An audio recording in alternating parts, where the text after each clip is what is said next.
Iran की राष्ट्रीय राजनीति में भी बेहद प्रभावशाली। आईआरजीसी ईरान की राष्ट्रीय राजनीति में भी बेहद प्रभावशाली है। इसके कई पूर्व अधिकारी सरकार में ऊंचे पदों तक पहुंचे हैं, जिनमें मंत्रिमंडल, संसद और प्रांतीय प्रशासन शामिल है। इसकी एक सबसे चर्चित शाखा भी है, जिसका नाम है कुद्स फोर्स। यह हथियारबंद समूह इराक के शिया, मलेशिया और सीरिया सरकार के लिए लड़ने वाले लड़ाकों की ट्रेनिंग के साथ पैसे और हथियार मुहैया कराता है। कुद्स फोर्स उन जगहों पर तमाम आर्म्ड ग्रुप के बीच दोस्ताना संबंध मजबूत करने की कोशिश करता है, जहां शक्ति संतुलन ईरान के पक्ष में बनाया जा सकता है।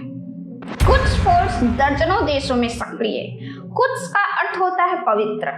कुद्स फोर्स के पूर्ववर्ती, जिसे डिपार्टमेंट 900 के नाम से जाना जाता था, का गठन ईरान इराक युद्ध के दौरान एक विशेष खुफिया इकाई के रूप में किया गया था। युद्ध के दौरान और उसके बाद इसने सद्दाम हुसैन से लड़ रहे कुर्दों को समर्थन प्रदान किया। 1982 में कुद्स फोर्स की एक इकाई को लेबनान में तैनात किया गया, जहां इसने हिजबुल्लाह के उदय में सहायता की। इस बल ने पड़ोसी अफगानिस्तान में भी अपने अभियान का विस्तार किया, जिसमें 1980 के दशक में मोहम्मद नजीबुल्लाह की सरकार के विरुद्ध अब्दुल अली मजारी के शिया हिजबे वहदत को सहायता प्रदान करना शामिल था।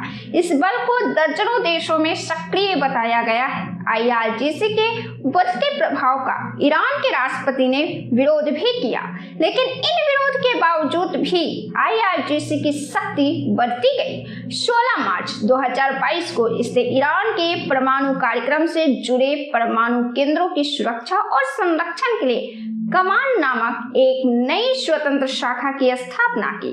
वर्तमान में आईआरजीसी को ऑस्ट्रेलिया, बहरीन, कनाडा, इक्वाडोर, यूरोपीय संघ, इजराइल, पैराग्वे, सऊदी अरब, स्वीडन, यूक्रेन और संयुक्त राज्य अमेरिका के द्वारा एक आतंकवादी संगठन के रूप में नामित किया गया है, जबकि इसके कुद्स फोर्स को अर्जेंटीना द्वारा अतिरिक्त रूप से प्रतिबंधित भी किया गया है।